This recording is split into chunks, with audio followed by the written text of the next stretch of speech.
Top quality और consistent performance के लिए सिर्फ सिल्वर पंप नाम याद रखना।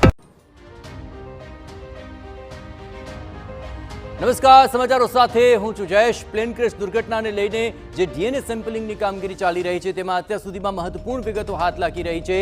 અત્યાર સુધીમાં 87 મૃતદેહોના ડીએનએ સેમ્પલ મેચ થઈ ચૂક્યા છે અને ડીએનએ રિપોર્ટ મેચ થયા ત્યારબાદ 47 જેટલા પરિજનોને મૃતદેહ અત્યાર સુધીમાં સોંપી દેવામાં આવ્યા છે। આપને એ પણ જણાવીએ કે અહીં હજુ 13 મૃતદેહને સોંપવાની કામગીરી ચાલી રહી છે।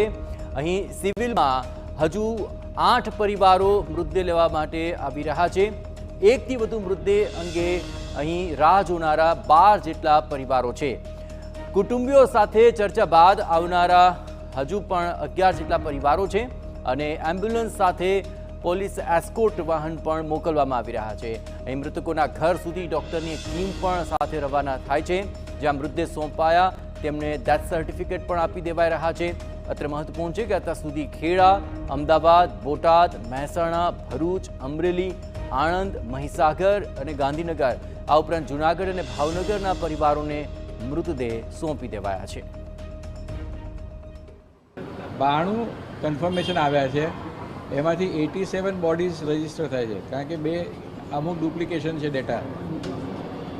ડુપ્લિકેશન એટલે બે પોર્શન હોય, 2 પાર્ટ હોય, એનું કરેક્શન થયું હોય।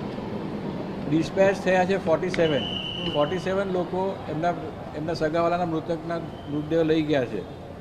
બાકી જે પેન્ડિંગ છે એમાંથી 13 લોકો કેમ્પસમાં આવી ગયા છે, they are waiting for the turn.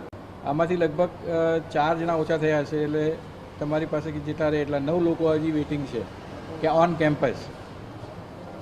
8 પરિવારો 2 કલાકની અંદર સિવિલમાં પહોંચશે। 12 પરિવારો એવા છે કે જે બીજા મૃતદેહનો કન્ફર્મેશનની રાહ જોઈ રહ્યા છે, પછી આવશે લેવા। અને 11 પરિવાર એવા છે કે જે કુટુંબ જોડે ડિસ્કશન કરીને પછી